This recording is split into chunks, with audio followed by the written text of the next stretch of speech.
party people. Welcome once again to the Party of One podcast, the actual play RPG podcast where the gaming table is always set for two.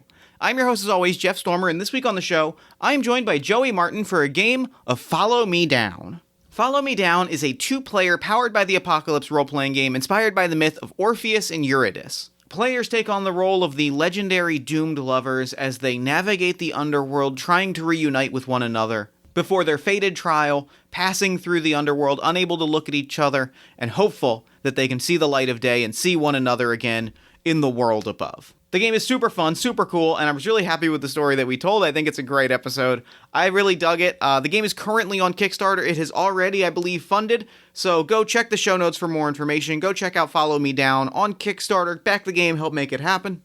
And you can find a link to the game in the show notes. I don't have a whole lot to cover today, so why don't we go ahead and throw it over to me in the past so that he can get started with the show.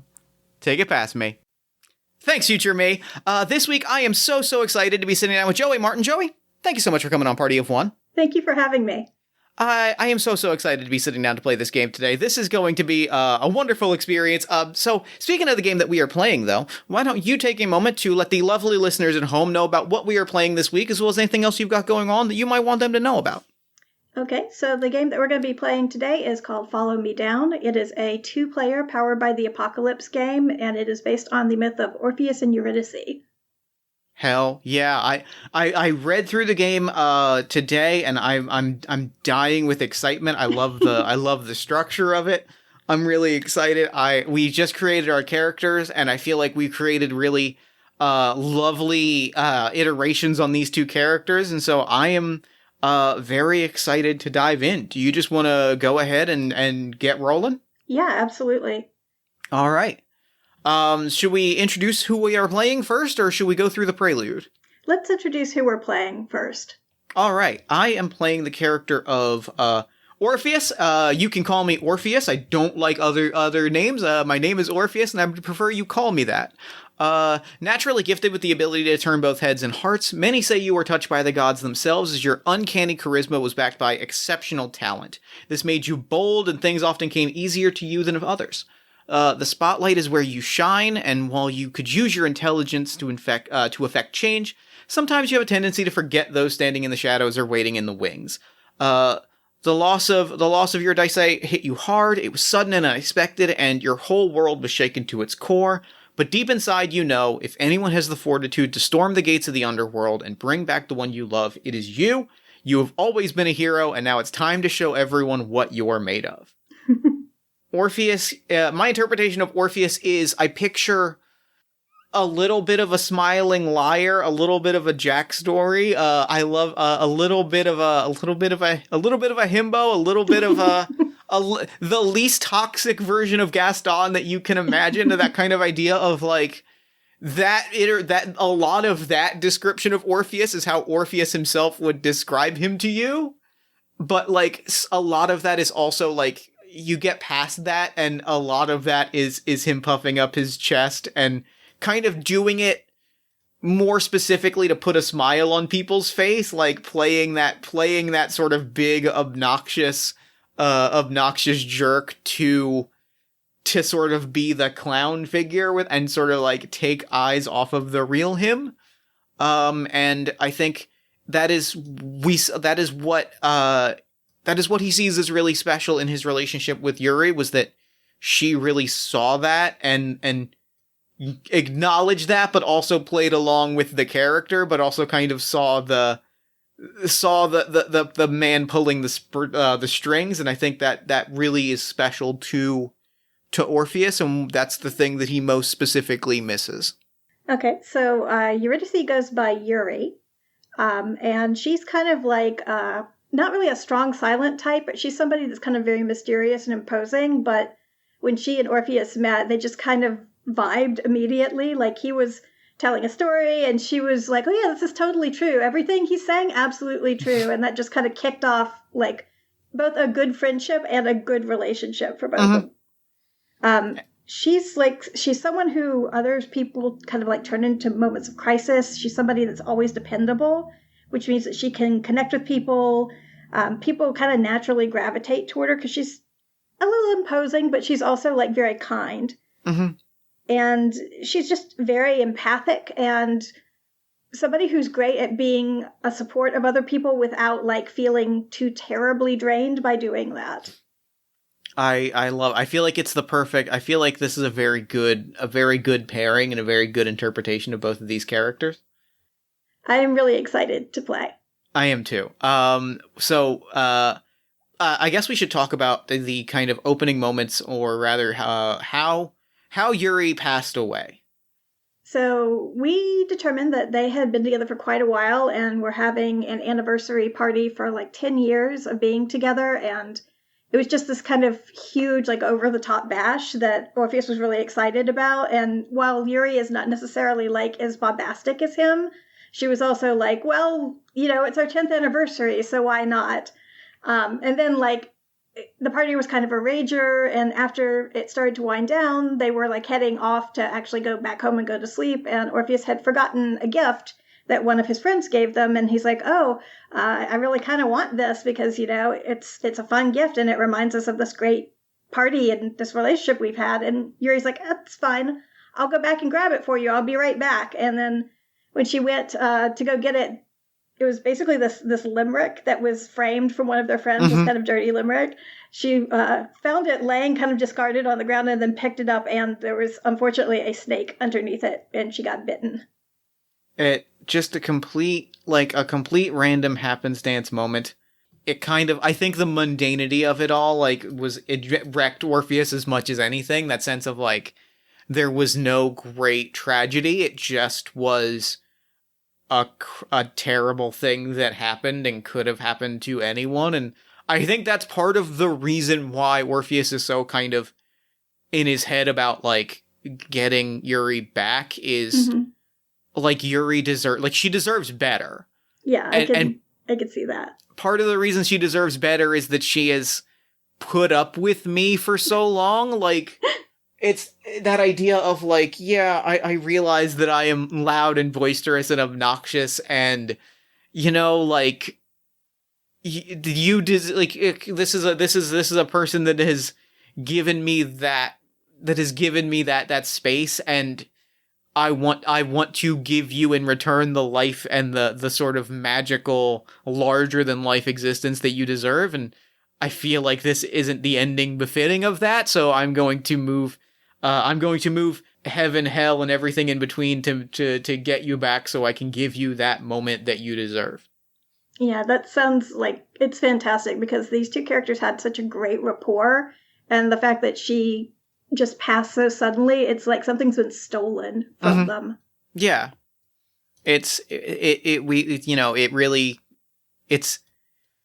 is, I have often said that Orpheus's great secret is that some of the BS stories that he tells are entirely true, and that there are times when he absolutely is that person, and he's kind of a little bit ashamed of that at times because he kind of has a little bit of disdain for this picture of the big barrel-chested hero figure. But this is a moment where he's like, look, if I have to go into the underworld as this version of myself, then that is the version of myself that will save my beloved. Absolutely. I'm really excited to see what is going to come up between these characters. I am too. So, with that, I think we should segue into the prelude. We should. Do you want to read it? I will read it. Prelude, the tale of Orpheus and Eurydice. No matter the time, no matter the place, it always begins in celebration and always ends in tragedy. But maybe not this time.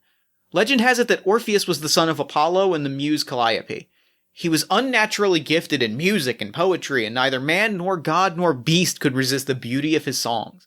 It was said he could captivate the leaves on the trees, the rocks and the earth, and even call upon winds and rivers to change their course. Our source for all of these is Orpheus. Take that with a grain of salt. Eurydice was a woman of exceptional grace and generosity who Orpheus wooed with his song. She was beloved by all that knew her, and known for her kind words and deeds. She was charmed by Orpheus, and the two were soon married, the celebration culminating in a grand wedding feast. That part's entirely true. All of that is true. Wine flowed, bonfires burned, music filled the air as guests ate and drank, sang and danced, and made merry from dusk until dawn. During the celebration, Orpheus lost sight of his bride while she cavorted with nymphs in a joyful dance. It was during this ecstatic revel that Eurydice trod upon a viper and was poisoned. It was not until the next morning that Orpheus discovered his bride was dead. He wept bitterly for the loss of their future together and vowed that he would venture into the underworld to beg Hades and Persephone, the king and queen of the dead, for Eurydice's return. Orpheus traveled to the gates of the underworld and used the power of his music and poetry to gain entry and to charm all who dwelled there. After overcoming many difficult challenges, he made his way to the throne room to beg an audience with Hades and Persephone. There he played a song so sad and lonely he was able to bring Hades, the implacable king of the dead, to tears. Moved to compassion, Hades offered Orpheus and Eurydice a deal. Eurydice would be allowed to return to the mortal realm on the following conditions. She could follow Orpheus through the underworld while he walked ahead, but the two could neither speak nor touch, and Orpheus could not look to see if Eurydice was truly there until they had crossed the threshold back into the living world. Orpheus and Eurydice agreed to Hades' terms and began the difficult passage out of the underworld. It was a long and challenging journey, but Eurydice followed Orpheus faithfully, never losing sight of her husband's shadowy figure, regardless of the distance between them. Orpheus ascended step by step out of the darkness until the light of day blazed brightly ahead. Yet just as Orpheus had fully crossed the light of the living world, he turned to look back at his love, not realizing that Eurydice had not yet crossed the threshold and remained shadowed in the darkness of the underworld. In an instant, she vanished, returning to her place among the dead, lost to Orpheus forever. Orpheus, knowing he would never again be united with his love, was left to wander the world in desolation and solitude, endlessly singing of the love he had and lost. His story and Eurydice's has been told again and again of the distance some will go for love and how sometimes that distance isn't what matters. All right, so you've decided since you're playing Orpheus, that means I get to be the Fates. Yes.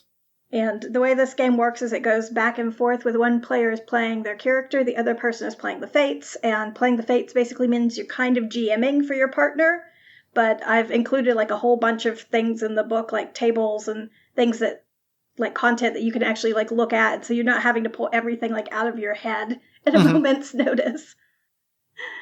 So do you want to, my actual question here is like, do you want to start like immediately after that and I can put you at the River of Souls, or do you want to be like a little further in?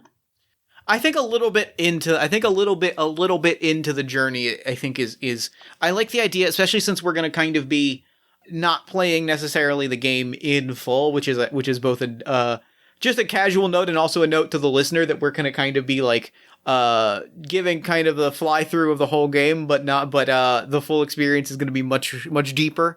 But I think kind of just popping in at a moment a little bit past the start of the journey feels like the best approach. Okay, yeah, that is not a problem. So I think I'm going to start you at the Great Storm, which is a little bit further in, and let's go ahead and get started then. All right. All right. You emerge atop a rocky cliff, its surface slick with rainwater, lightning cracking the sky above you, and a titanic worm roiling in storm-dark clouds. The acidic excretions are mixing with the freezing rain to pelt down upon you with a violent sea in the distance. Carrion crows the size of a large man circle you overhead, their calls echoing off the rock like mocking laughter. A crumbling stone stair lashed by waves descends to a black sand beach below. Upon the beach, a nightmare battle endlessly rages. Naked souls tear at one another with tooth and nail, oblivious to the world surrounding them. A short distance away, others dangle in cramped cages at the edge of the sea, pleading for release as they are endlessly battered by rain, wind, and waves. A few paces beyond that looms a ghostly form of a broken ship, beached upon a muddy shore. Stooped figures crawl and claw at the muck surrounding it, while something huge and old lurks deep within the shattered hull, watching with a calculating, otherworldly eye. In the distance, you can see a jagged mountain range with their peaks topped with snow, and high above a frozen harbor and a dense pine forest. The wind is relentless, howling with the sound of inhuman voices, hurling acidic rain and razor-sharp ice that raises welts upon your skin. You look for shelter, but none can be found. You know the only thing to do now is to press on. And so press on I shall. Okay. So I'm going to use the Great Storm Encounter table here, which you basically use with a deck of cards. Mm-hmm. And you take the hearts from the deck. I pre-shuffled this, so I don't have to worry about them not being like in order. And I drew a 10. So, so Orpheus, as you stand atop this jagged cliff looking down onto this freezing, violent scene, you hear the cries of the individuals lashed in these cages, just like a few paces out into the shore, but the waves are so violent and so cold and so striking that you know that they have to be exhausted and in pain. You think of Eurydice and the relationship you had together, and you can't bear the thought of her being put in such a position. Absolutely not. As you descend the steps, a man, emaciated, thin, shivering in a cage not more than 20 yards from you, calls out to you, "Sir, help! Help me! Please, free me!" I step up and I look at the cage, and kind of without missing a beat, I say, "What put you in this cage, and how can I help break you out of it? No one deserves to be caged up like this." The man kind of turns his head so he doesn't have to meet your gaze, and he says, "I know not. I don't know. I don't know why I'm here. I don't know why I'm being punished like this. Please free me." And I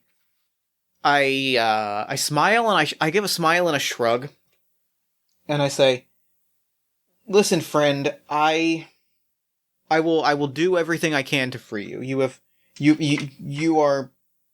You are caged, and to be caged is unjust, but I ask in return, I ask again, if you have any sense of what you did to be put in such a cage, to be put in such a position, if you have a crime, confess it, and I will bear with it I will bear it without judgment, and I will make sure that you are treated kindly.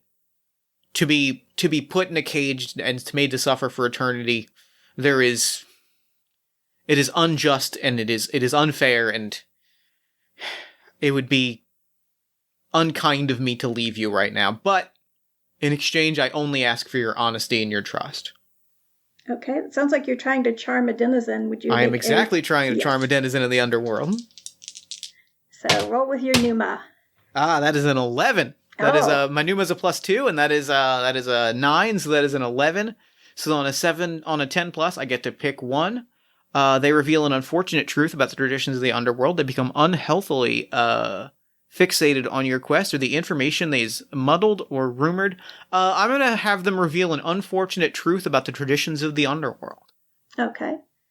So as you are trying to reason with this person who is clinging to these salt-soaked iron bars and shivering with the cold and the waves, you see like a moment where his face kind of falters, like the pitiful like expression he was trying to give you just kind of flickers to where he looks resigned, and then he shakes his head and he says, "Sir, if you anger the wrong people here, you could end up just as badly tortured as I. But I will tell you, I had a friend when I was living who needed my help, who was running from his past, and I turned him out. I didn't protect him, and to this day I regret what has happened between us. But is this," and he kind of gestures to himself in the cage and the storm, everything raging around him, "is this just reward for making one single mistake when I am so very sorry for it?" And I plant my hands on the bars, and I say, "Here is what I'm going to offer you today. I'm going to tell you a story." And I begin to pull on the bars. I say, "I'm going to break these bars. I'm going to break these bars because I am well, let's face it, I'm pretty great. You have luckily stumbled into speaking with a great hero today, and I'm going to break these bars. I'm going to break you free, and you are going to make me a deal. And I give this big smile. There's a kindness to it, but there's also a little bit of a jabbing to it, and a little bit of mischief in this big smile. Orpheus's most notable feature is his sort of big smile that speaks volumes. The little tiny differences in that smile, you could write 10,000 words about the subtle differences in his smiles. And it's got a little bit of mischief and a little bit of jabbing and a little bit of teasing and a lot of warmth at the same time of like, when I break you out, and when you make like a great, when you through cunning and guile escape from the underworld, inspired by the legend of the hero Orpheus. Remember that. It's hero Orpheus. It is Orpheus. It's not there's no nickname. I want you to remember that. When the hero Orpheus breaks you out and inspires you to escape the underworld, you are going to go find your friend. You are going to go apologize, and you are going to go, provided they accept that it is possible to make it right. They may not. And if they do not, you will accept it and you will move on and you will live the rest of your life. But if there is even the slightest chance that they allow you to make this right, and as I'm doing this, I'm pulling on these old rusted bars, and I say, if you accept this, this terms, I will do as heroes do, and I will pull these bars off of this cage. Okay. So, are you trying to stir the heart? I am trying to stir the heart. I'm trying to conjure a powerful emotion in a denizen through song and poetry. That is nope, that's 4. Oh. So, you're doing your very best to inspire this man, but perhaps he's just been here too long, and he kind of slumps a little bit and says, I will never escape the underworld. It's unkind of you to try to give me hope for doing so. And he just releases the bars of the cage and kind of slumps down into it and lets the wind and rain and waves batter him even more fully than they already have. And then in one final pull, I'd love to name a move here, if I may. Sure. Or call for a move. I think in one final pull, like I see this and like my face kind of drops, and I think kind of like I think Orpheus has been kind of like showing off this sense of like showing off the kind of drama of the pull, right? Like we were kind of playing the hero. And I would love to lash out in contempt and just in like one giant pull, just like rip at the bars as hard as I can to just give it one good strong pull to kind of like rip if it is possible by earth or the underworld to rip this cage off with the strength of a mighty hero.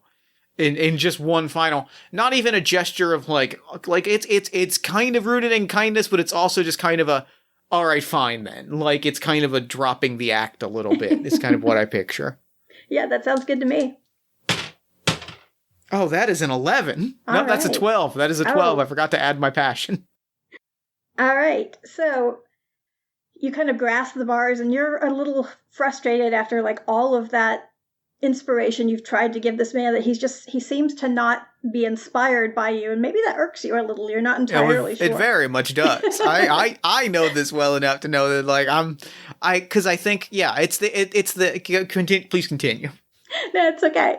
So you grasp the bars and you kind of like pour your frustration into it and you yank and you hear this clanking noise as they come free.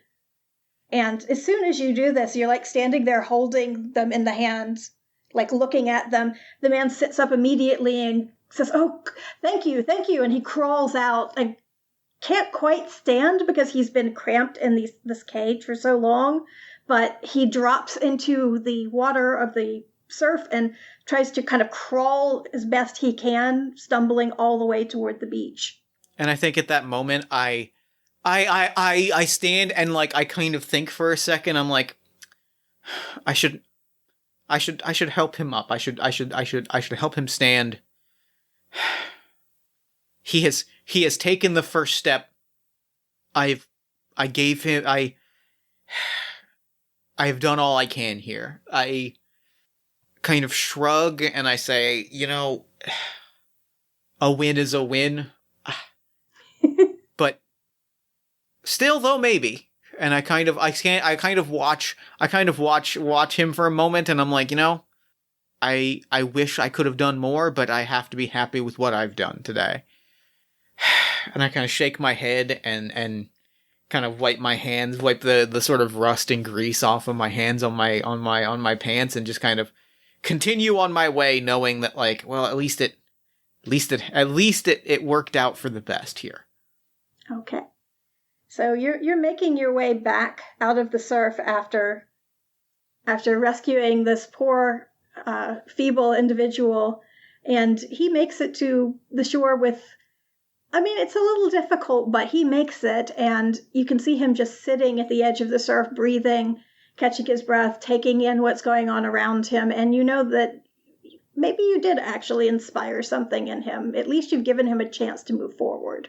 And I think before going on my way, I kind of stop and I stop.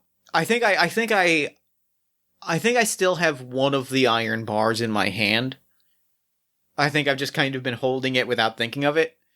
And I think when I see him, like I see this man sitting on the beach and kind of breathing, for a brief moment, like, our eyes kind of meet from all the way on the beach to all the way on these steps, these rocks, and this pathway. Like, I think our eyes briefly meet, and I kind of hold up this rusted, beat up iron bar, almost like a sword in the sky, like, huzzah! And it's this one moment, and like, I maybe don't even get a reaction out of it, but like, it is this, it's a little more clearly Orpheus playing the character of Orpheus here, like, kind of like, puffing his chest out to be like, huzzah! But like, there's also a little bit of genuineness in there of like, maybe like you did this, like this is your win, and I want you to be proud of this. And I'm gonna go on my way, and we'll probably never cross paths again. But I don't want you to forget that you and I had a moment where you were trapped and you were freed. He nods his head gratefully as you also stumble back to shore. So where you're currently standing is a black sand beach. I would say like less than a quarter mile away, you can see these, they may not be clothed, you can't tell because it's so like misty and rainy and the wind is howling in your ears, but you see a group of people who are clawing at each other or sometimes climbing at each other. The closer you get to them, you can tell that they're fighting, and there's literally dozens of them. They're biting at each other, clawing at each other with their fingernails. The wind is howling around them and sleet falls into their eyes, and they seem completely oblivious to everything else that's happening. Just whoever their enemies are, and you notice there's no sides in this. They're literally just attacking anybody that happens to be around them. This entire melee is so strange and also so disturbing. What would you like to do now that you can see it? I stand back, one hand on my hip, leaning a little bit on this iron bar. And I think Orpheus looks around. Looks to the broken ship, looks at the things under the surface, like looks around at everything, sees these people fighting, contemplates just moving on and just kind of leaving, but also looks to the gates in the distance and to the mountains in the distance, and looks at everything, looks at the road that he has ahead of him, kind of stashes the iron bar in his belt, and kind of yells at these angry people, raises up a fist and says, "Hear me out. Your enemy is not one another. Your enemies are those that are waiting in the castles in the distance. You may fight with one another, but I ask that you fight with me first. We have a long road ahead of us, and fighting is fine, but it's better to do it for a cause. Okay, so are you trying to stir the heart? I am indeed. Which is plus pathos, if I am not mistaken. That is a +0. But that is a 12. That is a hot fire today. Yeah, you were really good. Okay, so maybe because you were emboldened from your previous success of freeing the caged man in the surf, but your voice carries across this sort of makeshift battlefield, and then one by one you watch as the people turn their heads to you. They stop fighting. They stop crawling toward each other, even though some of them are very badly injured. And for a moment, the battle ceases. And then at the end, there's a moment of silence after you have finished your speech. And one of the members of the group, very large, kind of imposing, bald man, very broad shoulders. He's got blood seeping from a wound just above his left eye, glances at you and glances back to his competence and says, "He's right. Why are we fighting? What do any of us have that the others don't have? We are naked. We are without anything to our names, without anything to hold on to." And then he turns to you and says, "You have a quest. If you can find it in your heart to perhaps let us travel with you and do the things that you asked, do the things that you claimed, speak to those people in those castles, then we will accompany you." And I take the iron bar out of my belt. And I hold it in front of me, and the way that Orpheus does kind of everything, where it's a little bit tongue-in-cheek, I kind of, like, twirl it, and I kind of, like, hold it in my hand, and I, like, press it against the center of his chest, like I'm holding it straight upright to kind of, like, line up with the spine. I'm holding it into his chest, and I say, I will ask you to accompany me, and I will do right by you as a leader, and in time I will depart. And when that happens, I will make one final request. And that request is that these people be given a leader, and that leader treats them with the respect that I have given you all. Can you, friend, make me that pledge right now? The man who has been speaking for the group says, I can make that pledge right now. I am willing to follow you. And so I hold out the iron bar and I say, then take your weapon and join me on my quest. And he steps forward. He's very large when he gets up close to you, but you're not particularly small yourself. And you hold the rod out and he grasps it in his hand, and there's a moment where your eyes meet and he nods at you and then takes it and turns to his brethren and says, "Come, we march."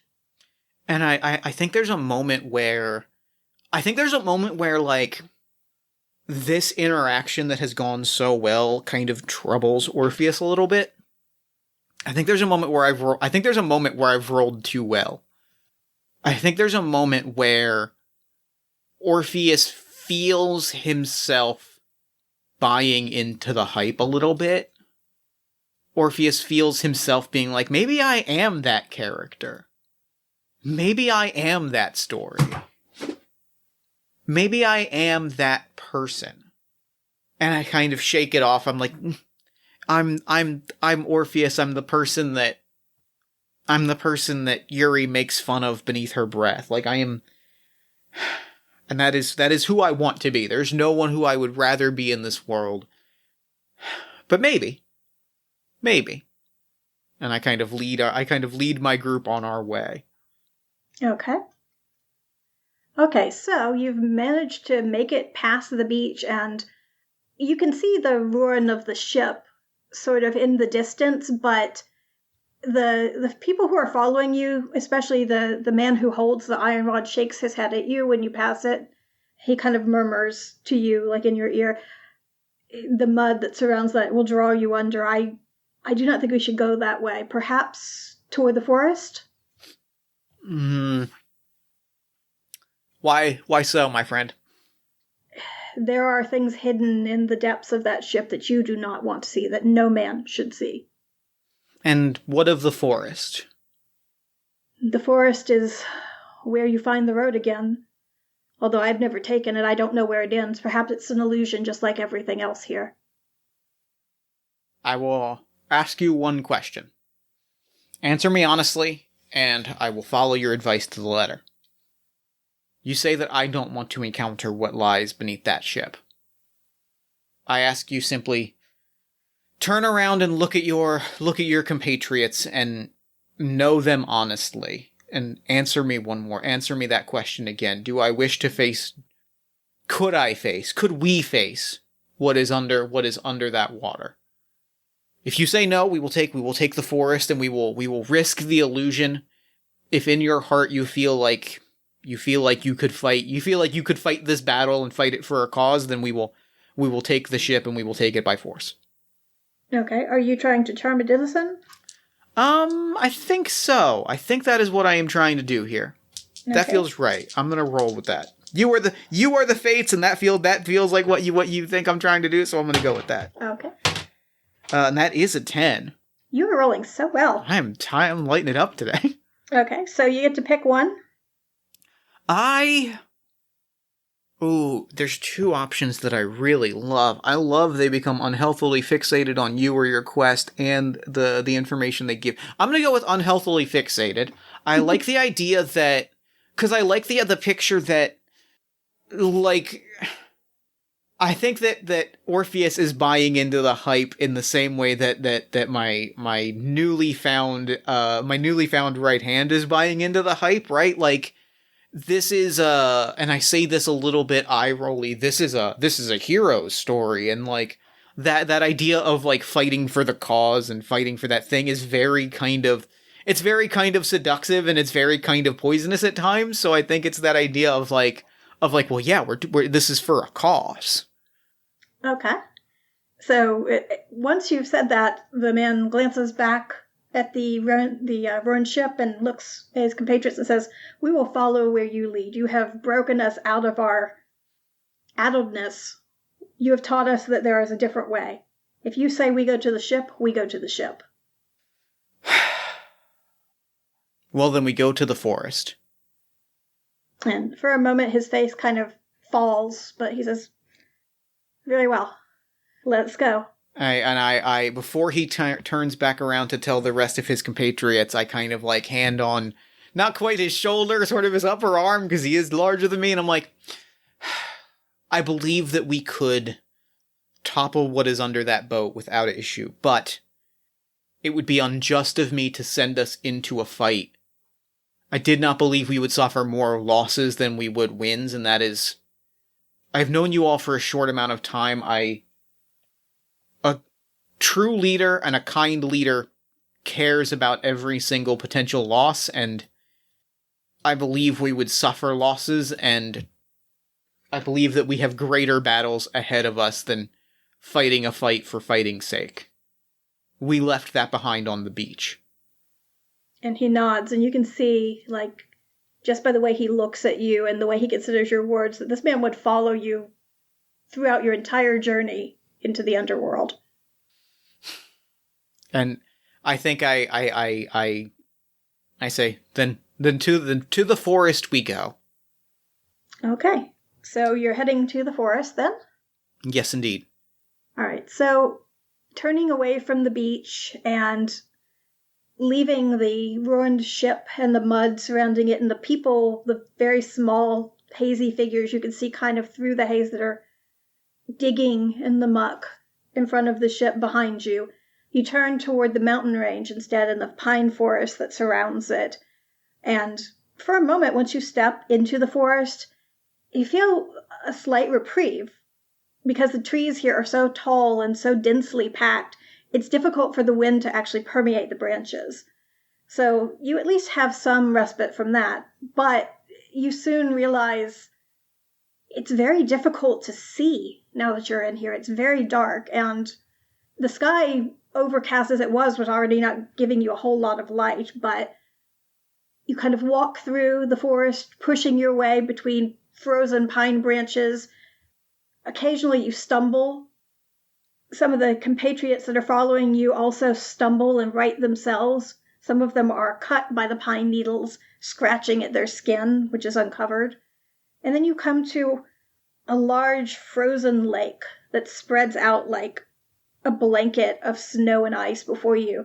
It's much too large for you to try to go around. It looks massively huge. But the other side, you can see the other bank from here. This is a narrower part.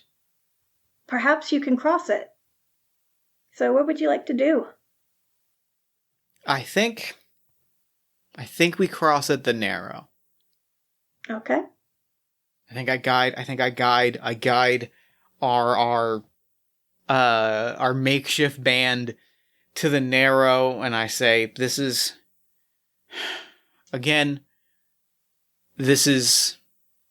it would be easy to run across, but we're gonna make our way across this safely because our glory is not dying in a lake. So are you just helping them across like one at a time, or are you just telling them to be cautious? I really like that. I was thinking we were just gonna cross one at a time, but like that feels like a great Orpheus moment of like helping them across. Like that feels like the nice kind of extension of what this partnership has become. Like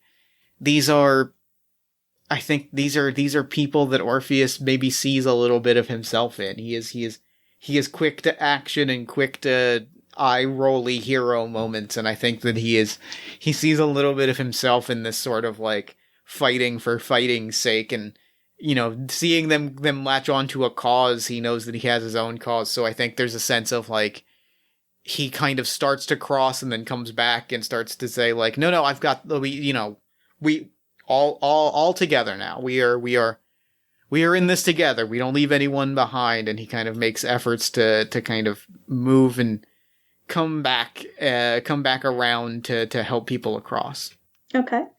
So when you first step out on the ice with your compatriots with you, for the first few dozen feet, it's actually fairly solid. You're not too concerned about falling through the ice. It looks like it will hold your weight.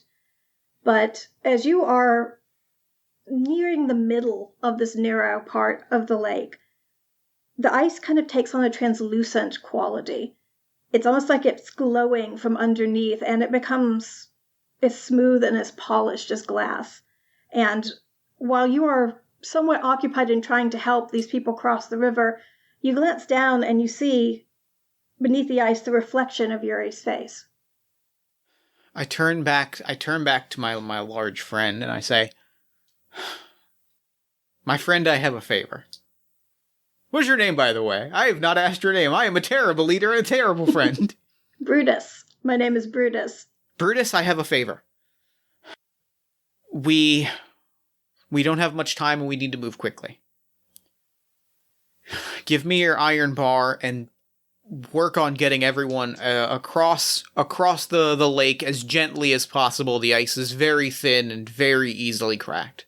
Time is short. And I have work to do. I have work to do in this ice. I will meet you all on the other side. And he kind of looks at you a bit curiously, but nods and hands the bar back to you, and goes to his closest compatriot and attempts to usher them across the the pond, just the same way you were helping earlier. I am breaking.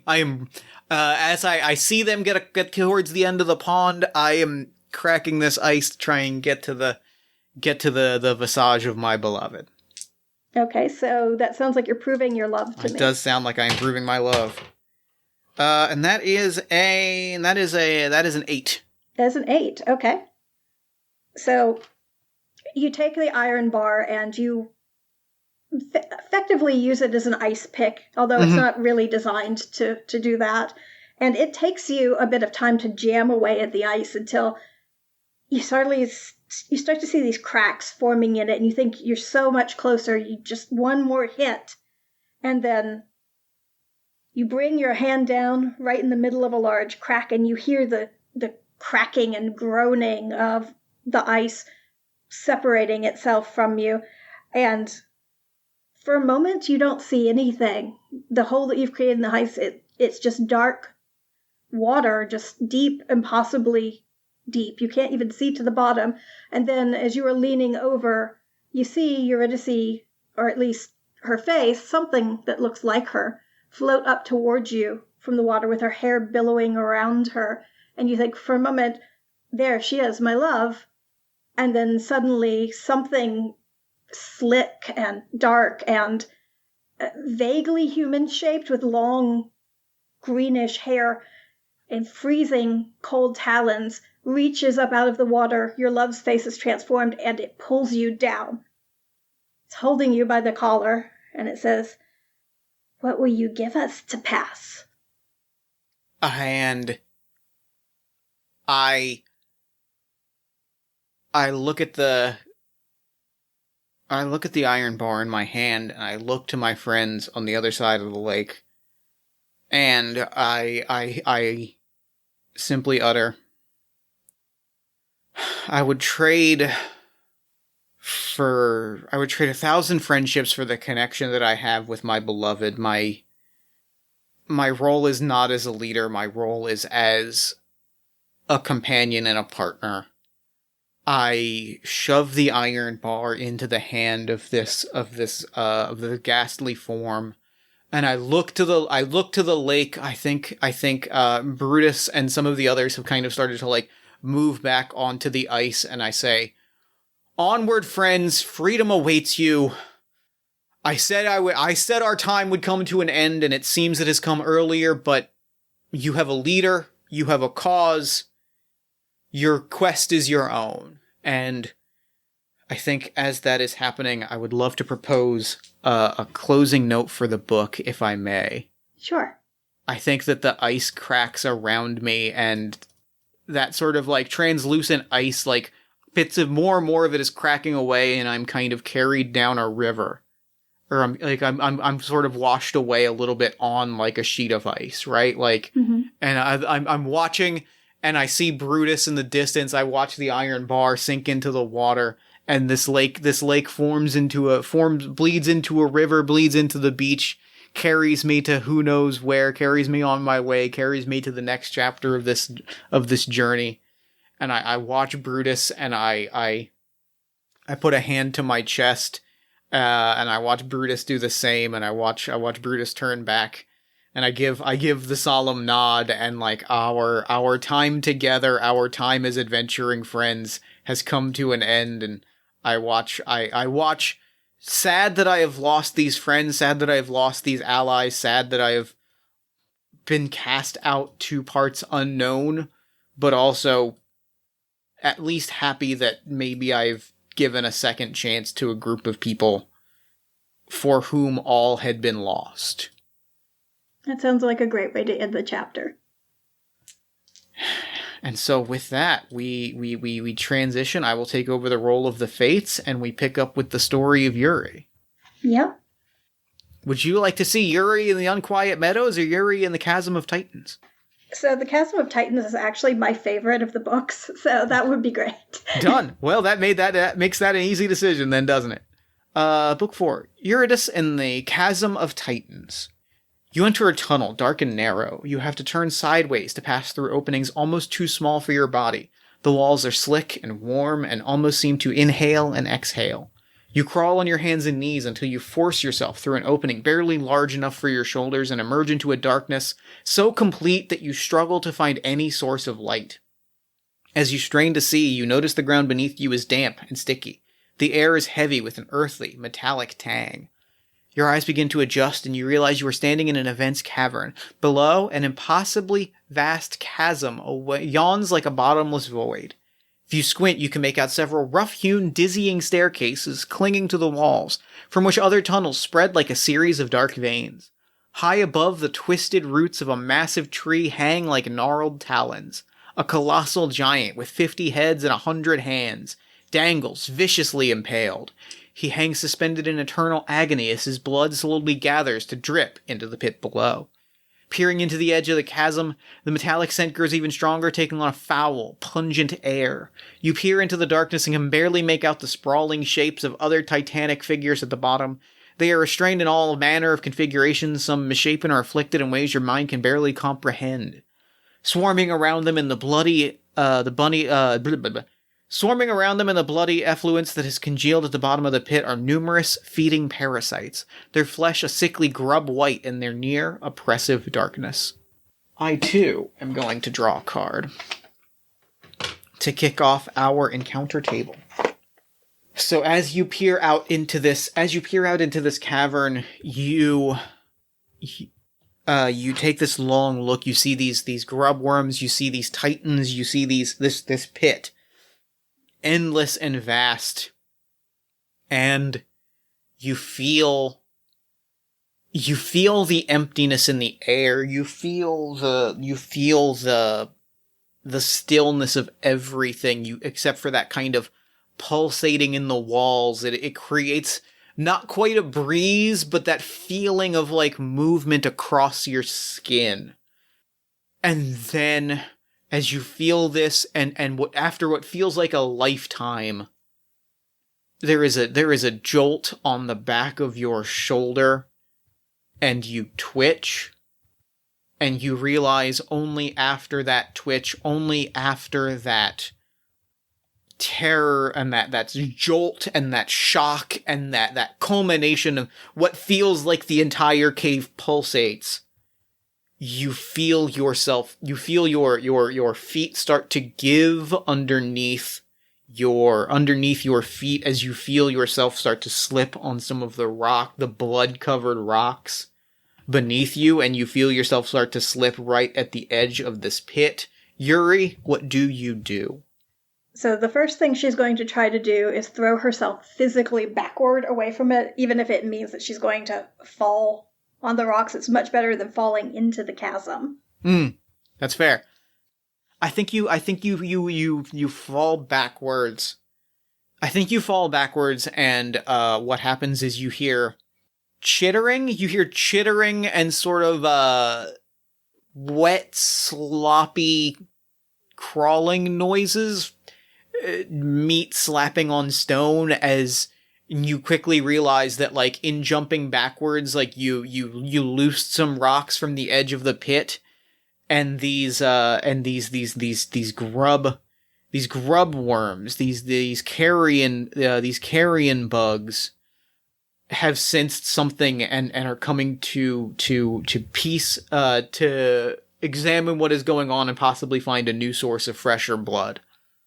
Okay, so Yuri is she's not a hero in the same way that Orpheus is. Mm-hmm. And she's not usually in this sort of situation, but she knows how perilous it is in the underworld, especially now that she's escaped where she was kept effectively as a dead soul.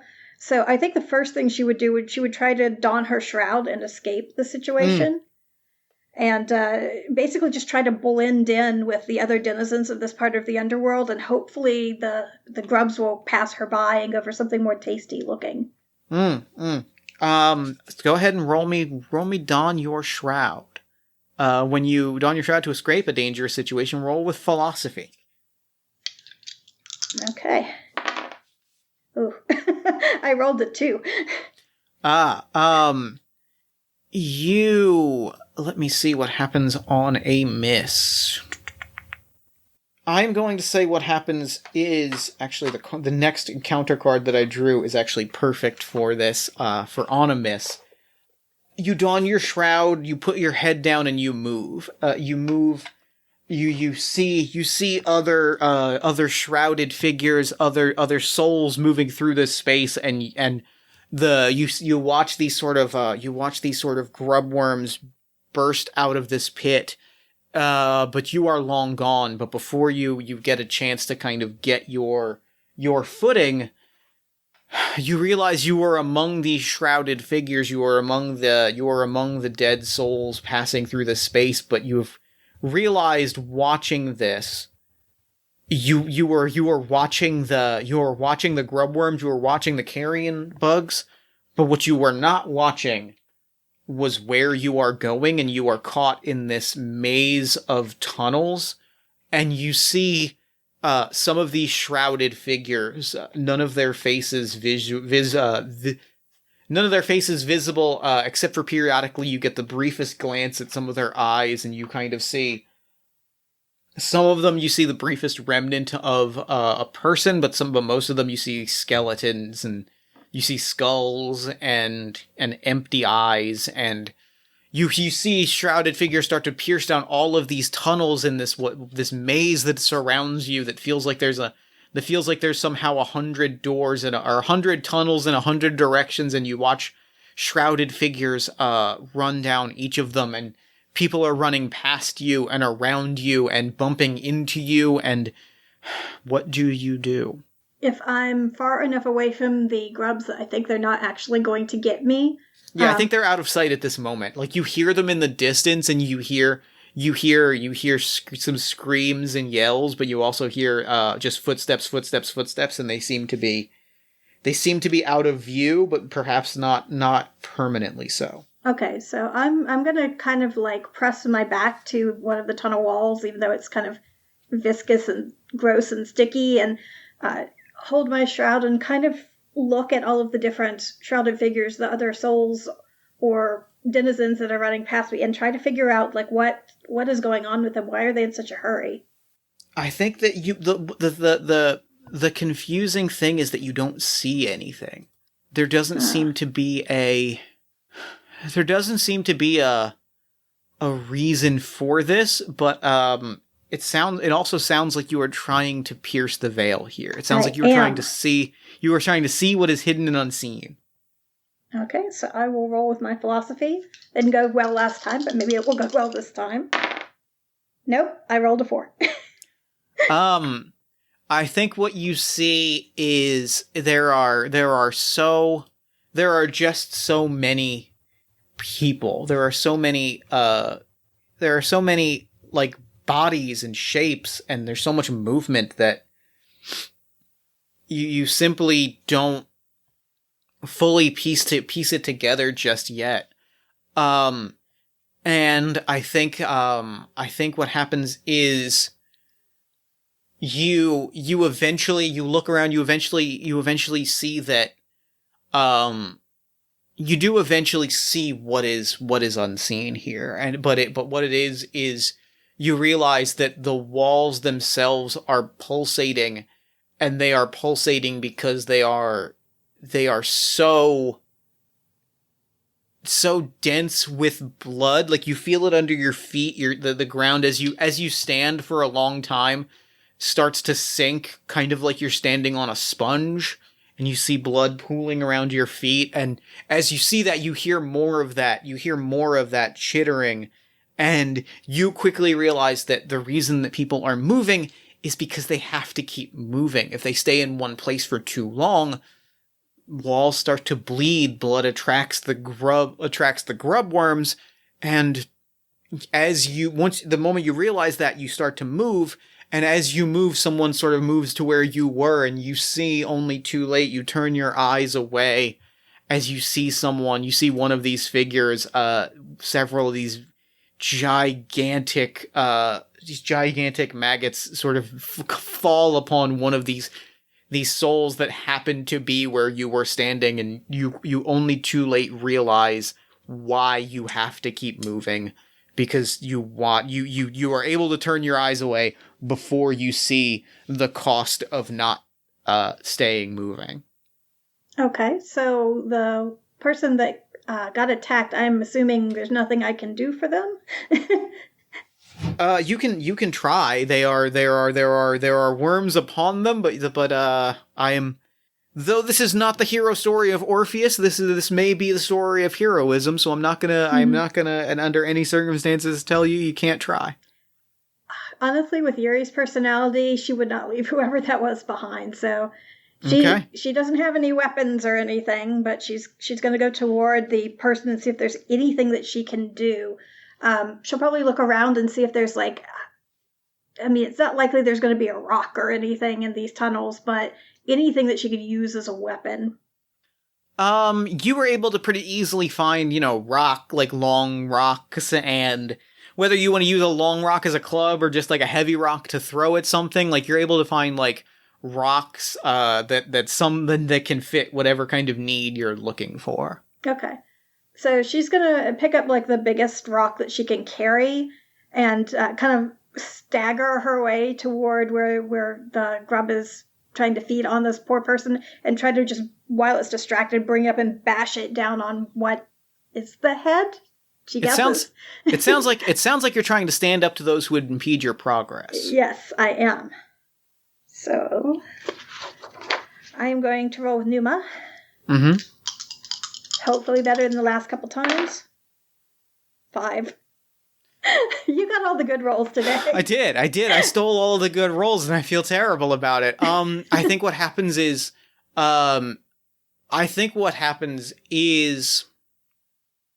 you bring down the you come and like the oh, I know exactly what happens. I drew a card for an encounter and I know exactly what happens. You run up and you bring down your rock, and you swear you don't even feel like you hit one of these grub worms before they all scatter. And for a moment you feel very much like Orpheus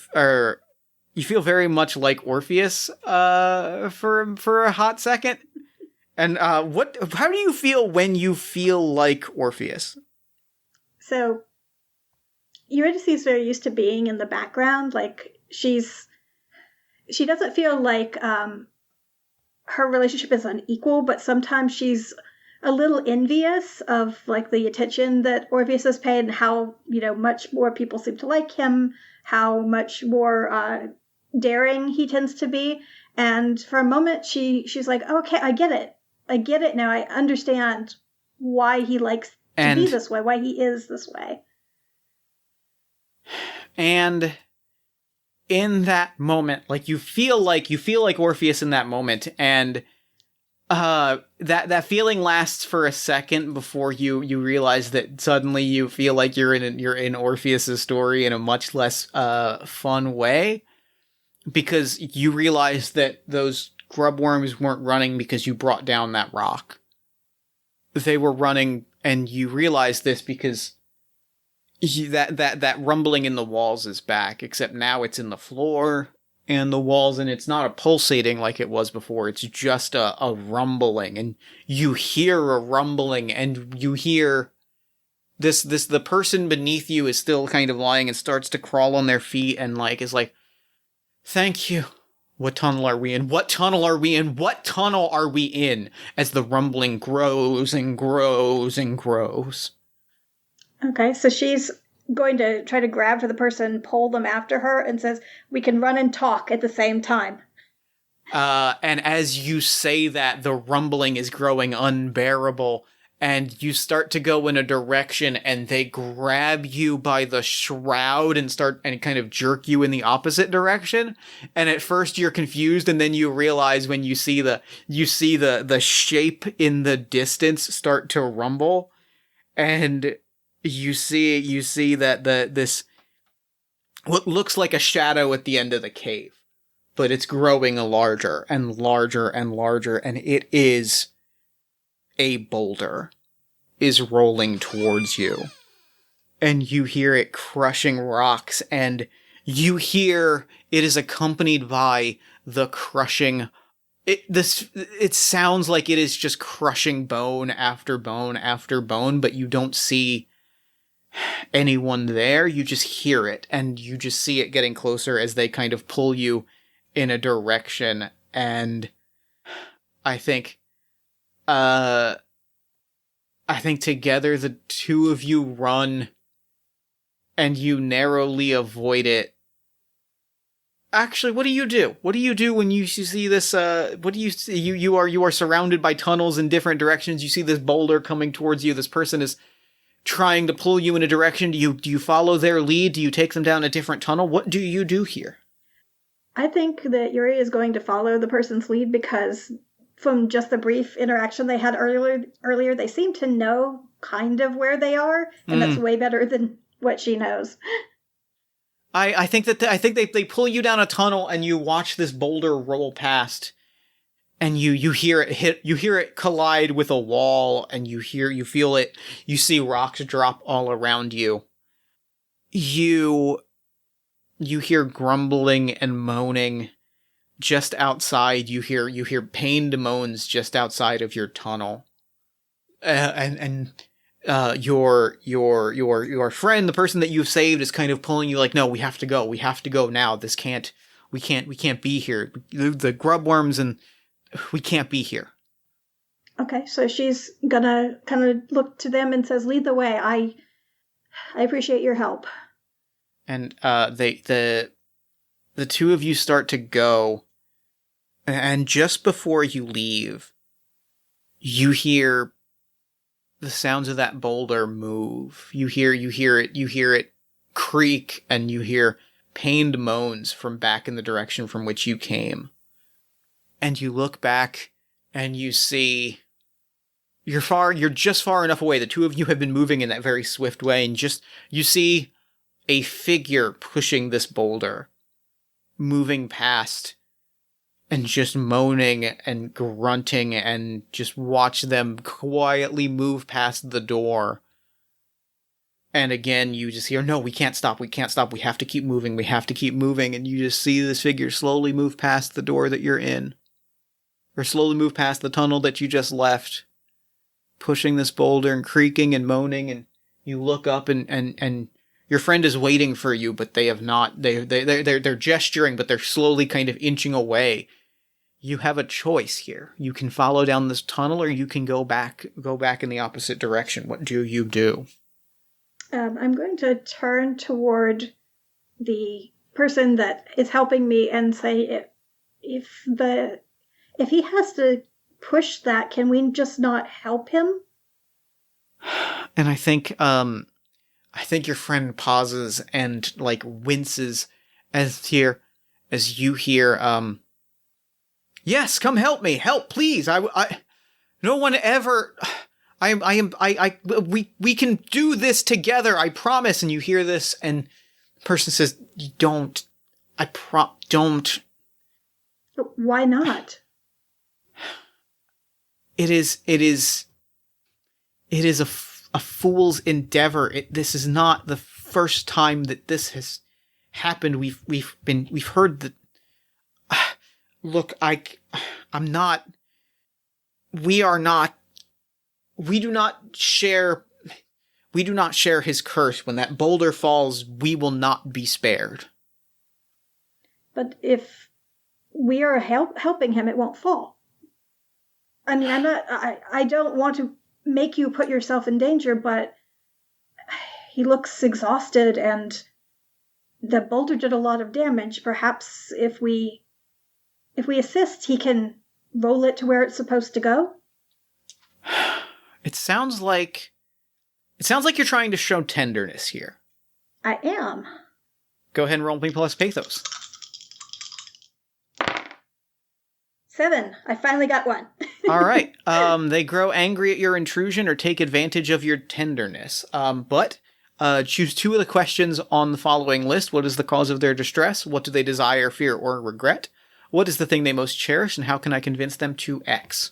Okay, so first one, what is the cause of their distress? Like, I understand that it's not a pleasant experience to try to roll a boulder uphill, but why are they so anxious to go? They simply mutter, that is Sisyphus the Deceiver. He will draw you in to help him, to help bear his weight and bear his burden, but when the time comes for consequence, he will survive. It is his curse to roll that boulder up the hill. It will roll over him, it will crush his bones, but he will get up and try again. Those that he deceives, those that he connives, those that he tricks, lack the same grace. They lack the same curse. They lack the same responsibility. He, in true to who he was in life, will take less work and suffer less consequence and leave people in his wake. Okay, so my second question is, how can I convince my new friend to put aside their distrust and potentially help?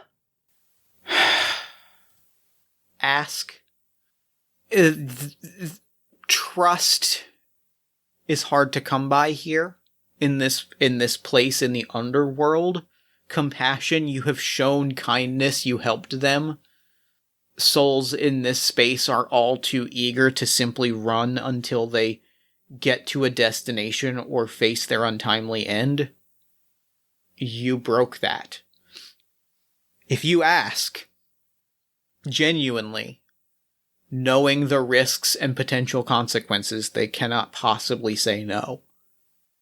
Okay. But that means also knowing the risks and consequences, which you now know.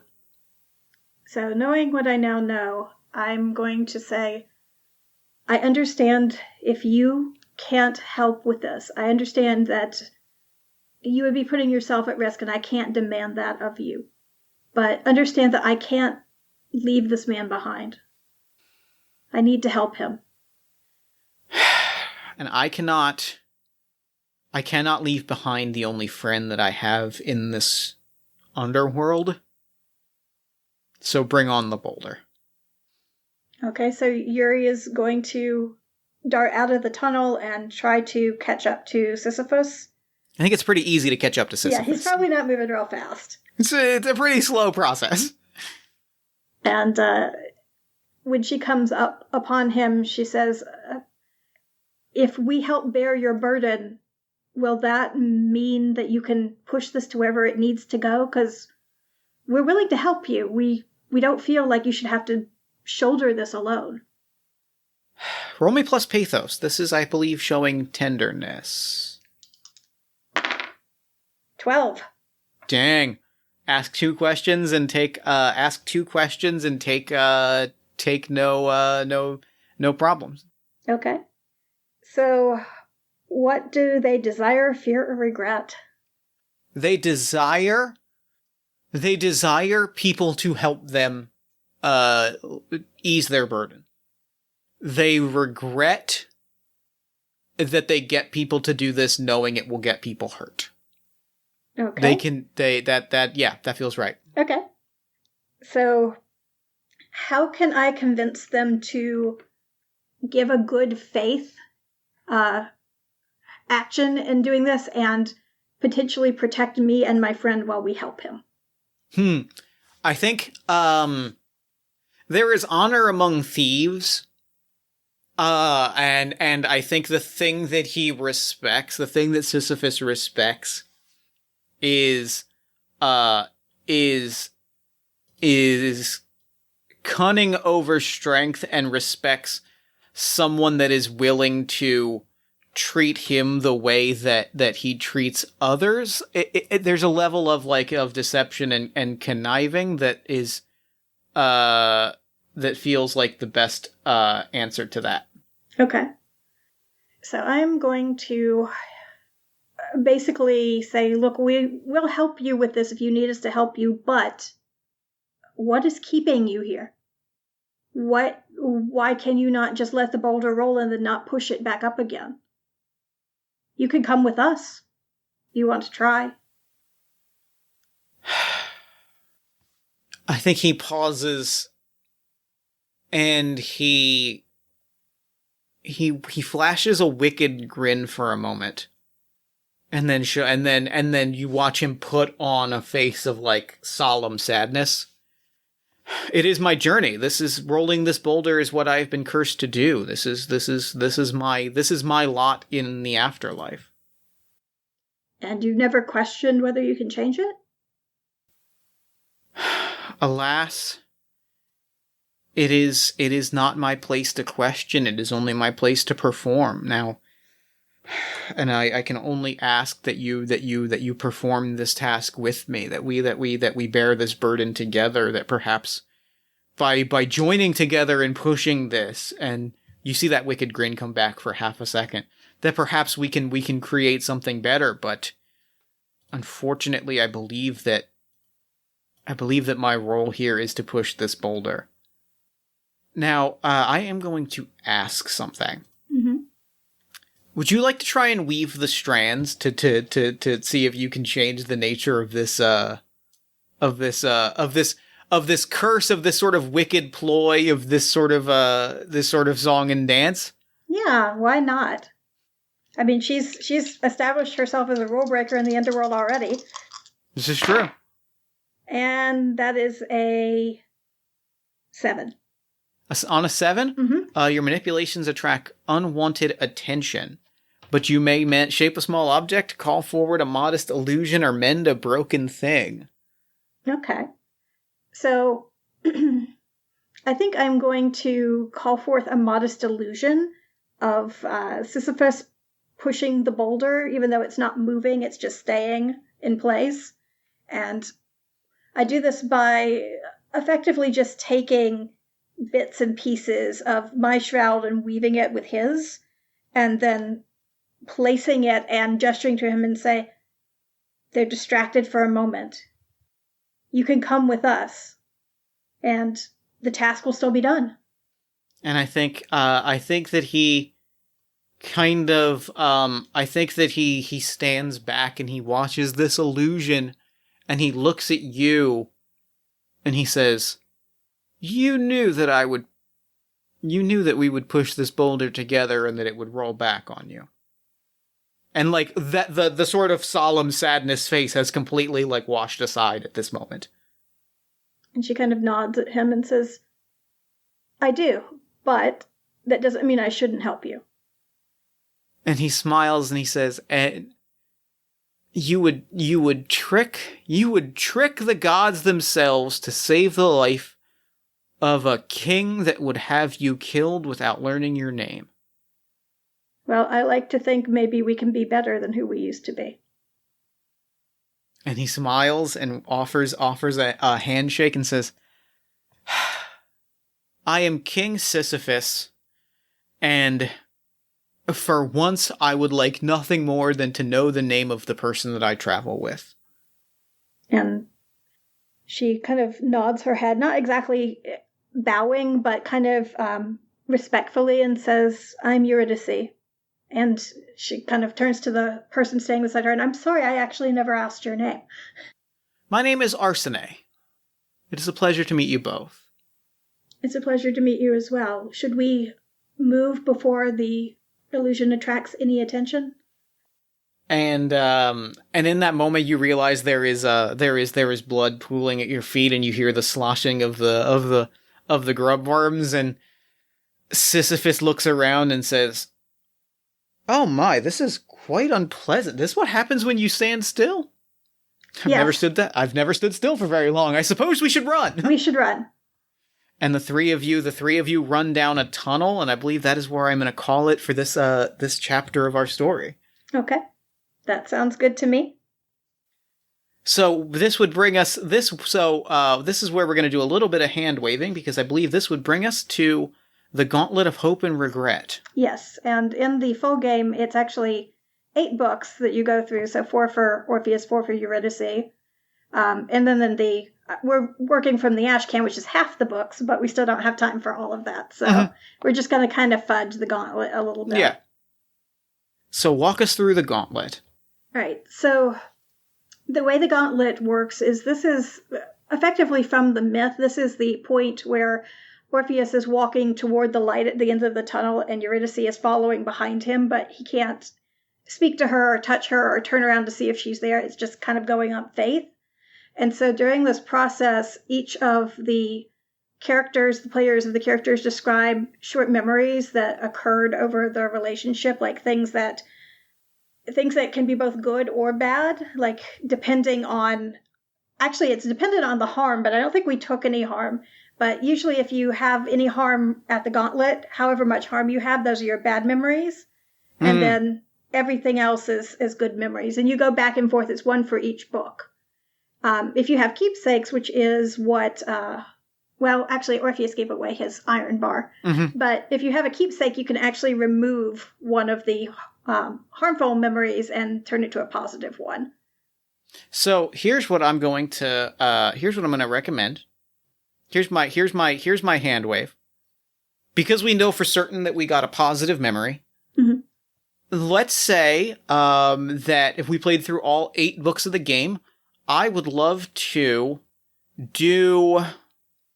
Let's say we played through the Ashcan version with 4 memories. Let's say we got 3 positive memories and 1 negative memory each. Okay, that sounds good to me.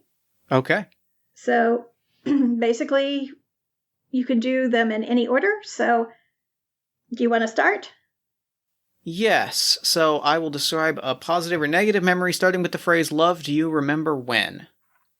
And I respond, I do remember, after you've given me the memory. So... Love, do you remember when we met at that party and we locked eyes and my rival was there and we had a fight over you and etc., etc. It was a whole, I swung on a chandelier and it was honestly quite an impressive display if I do say so myself. I do remember. How could I possibly forget? It feels a little silly going with the version that we tell people in this moment. Mm-hmm. And honestly, I kind of like the version where we sat and ate charcuterie and both got really, really excited about the play that we had just seen and talked a lot about that. And I snort laughed. I don't snort laugh often, but I remember snort laughing. And I remember how before we actually spoke, I could see this light around you. People were drawn to you. And after we spoke, you shone it directly on me. It was like the rest of the world didn't exist. I feel like in that moment, I was really seen for the first time. So I appreciate... I've never lost that feeling. Of feeling like you were the only person in the room. Love, do you remember when you and your friend boasted that you could climb to the top of that mountain in an hour? I still regret that. I didn't think anybody there was going to take me seriously, and everybody there took me seriously. And I remember icing my ankles for 3 days. And I remember being the laughingstock. And the one person I remember saying the words, they probably cheated. Do you remember when I stood up for you and swore up and down there was no way? Or rather, you would have been able to best them. So clearly it was their fault. They had done something that was so sneaky that no one noticed but you and I. Sharing that bond together is what made the last 10 years as special as they have been. Love, do you remember the night that we were supposed to... Do you remember the night that we were supposed to go to dinner and I got in a shouting match with the neighbor and they dumped beer on my head? I do remember. Sometimes I love you and how you are and how you're so passionate about everything, but there are times when caution is more warranted, and I felt embarrassed. Yeah, I know. No, I know. I could see it in your eyes. And there have been times over the last 10 years where I could see that look in your eyes of, oh, how I wish he would stop right now. And if I could express my one true regret, it's that I wish that I learned to act on that glance sooner. because there's nothing that I value more than the moments where we just get to sit together. No big show of things, no big performance, no show, and just we sit and we enjoy each other's company. And I wish it took me too long into the 10 years we've shared together for me to learn to recognize that look and to learn to do that, and for that I apologize. Love, do you remember when we were at the birthday party you threw for me, and you were supposed to give a speech about me and about us, and, well, there was more of you in the speech than there was of me, and I felt not betrayed, but I guess maybe I was a little hurt that you couldn't step out of the spotlight for a moment. If and when we stand together in the light, there is nothing that I want less than to stand in the spotlight without you. There are times I wonder if maybe we married too early. Maybe I should have taken more time for myself. But then I wouldn't have had those amazing years with you. Love, do you remember going on that kart race with me? I do remember. Do you remember taking that turn that we should not have made, and, well, it turned from a kart race into a horse race pretty quickly. I do remember. They really wanted us to repair that cart. And do you know what I think about every single day? I think about you sitting in a room with the owner of that shop and laying out in no uncertain details that a cart that was as finely crafted as the one that we were sold should have lasted that turn and 100 others, and breaking down the 47 very sensible reasons why not only should we not repair that cart, we should get a refund on that cart. And I remember using that money on a getaway, and though I have not done enough to show you this, and I see that, and it has always been a thing I've struggled with, and it may be a thing I struggle with for many years more. I promise you that I have seen you in that same spotlight for every moment we have shared together in the last 10 years, and I pledge to continue. I pledge to show you and show everyone around you the spotlight that I see you in every moment of my day.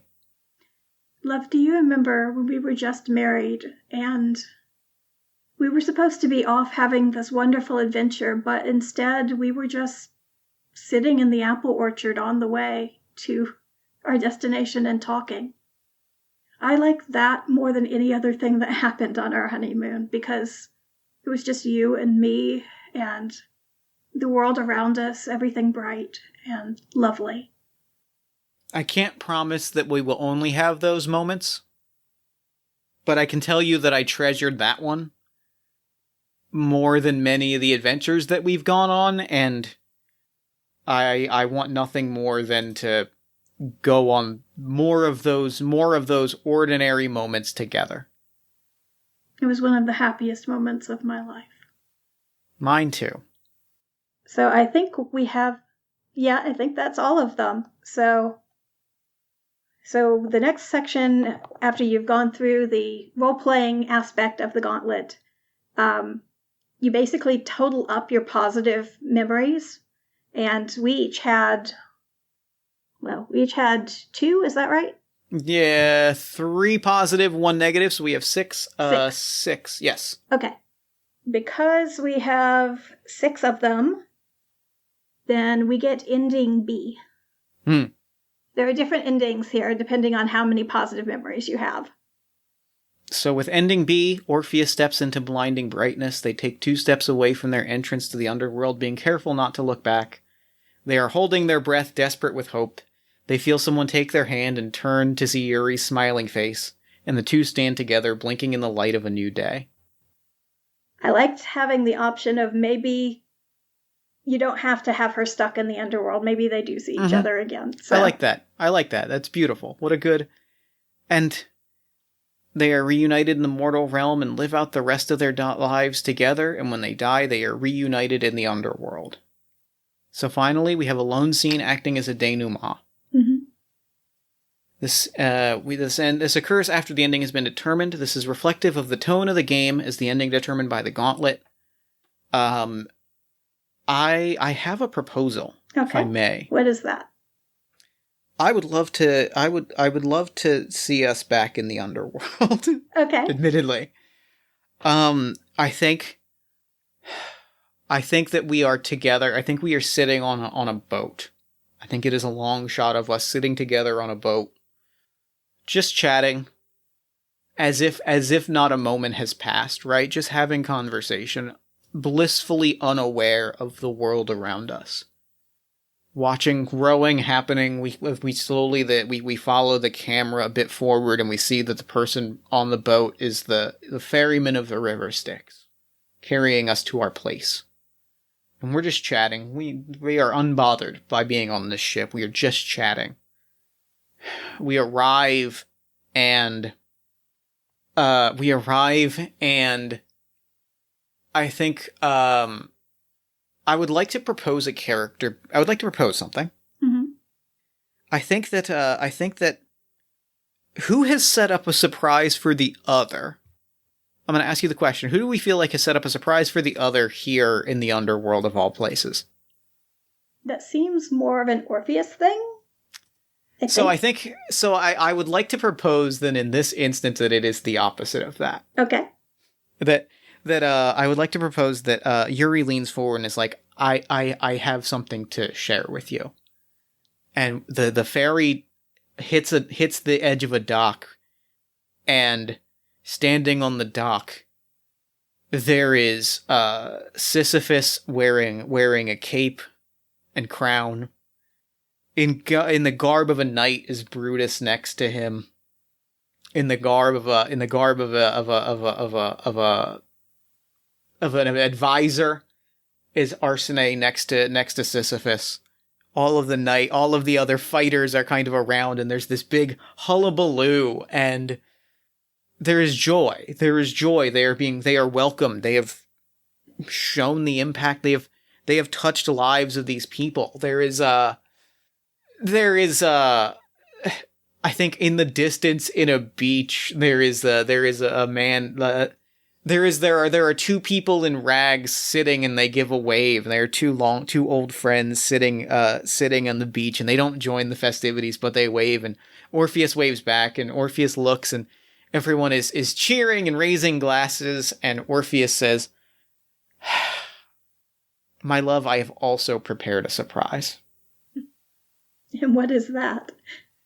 And I think the next thing we see is the two of us sitting on, like, the festivities are happening in the distance, and the two of us are sitting under a strawberry, are sitting among strawberry bushes, just sitting, just chatting. There is a grove, and there is a grove, there is an orchard, and there is sitting in conversation.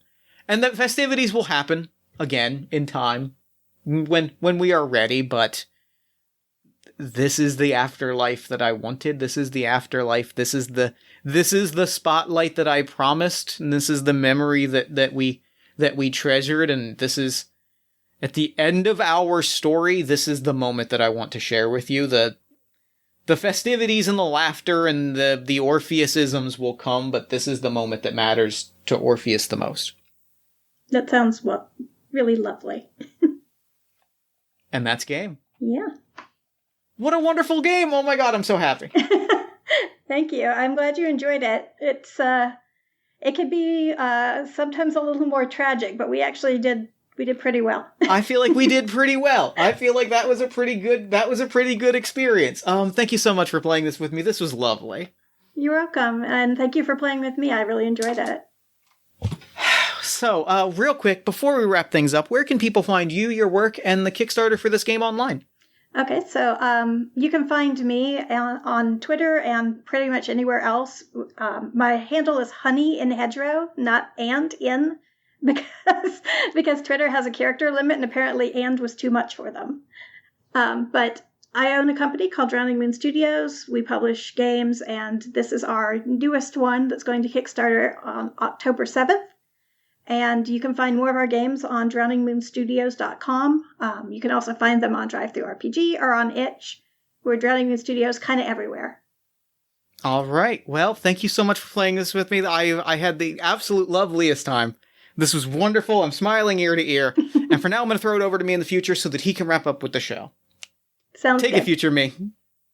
Thanks, past me. And thanks again to Joie for coming onto the show. That game was incredible. What a beautiful story, a beautiful interpretation of that legend. It was just a fantastic game, and I could not be happier with it. Be sure to go back, follow me down on Kickstarter, pick up the copy of the game, make the game happen. It's already funded, so you're pretty much just guaranteed to get a copy of the game. And be sure to follow Joie on Twitter at Honey and Hedgerow. Then while you're on Twitter, follow us at Party of One Pod, like the show on Facebook at facebook.com/partyofonepodcast. Join our Discord community at bit.ly/partyofonediscord. Check out our merch store at bit.ly/partyofonemerch. And if you enjoyed the show, consider leaving us a nice review on iTunes or Podchaser. Consider supporting the show financially at patreon.com/JeffStormer or ko-fi.com/JeffStormer, or just tell a friend about the show, suggest us on social media, do the things that people do when they like stuff, because it makes me feel better, and it brightens my day, and it helps new people find the show, and all of those things are great. Party of One is produced and edited, as always, by Jeff Stormer and Jen Frank. All music for the show comes from the song Infinite Lives by Megaran, featuring the D&D Sluggers, and the Party of One logo is by Evan Rowland. If you're sitting there thinking, God, I wish I had another hour of Jeff speaking into a microphone, I've got great news for you. All My Fantasy Children, a podcast on the One Shot Podcast Network, is a character creation, storytelling, and world-building podcast powered by you. Every week, my best friend Eric Tano Saez and I take a listener-submitted prompt. We spin it into an original fantasy character, and we populate a shared universe, one story at a time. New episodes drop every Friday-ish at oneshotpodcast.com. If you'd like to inquire about advertising rates on Party of One, about press coverage of the show, about guesting yourself and playing a game, you can email me at partyofonepodcast@gmail.com. I think that's it. I'm pretty sure that's all we do here, so until next time, thank you so much for listening. Remember to fight the forces of fascism every single day. Remember that self-love and self-care are radical and defiant acts of resistance, and as always, party on, everybody.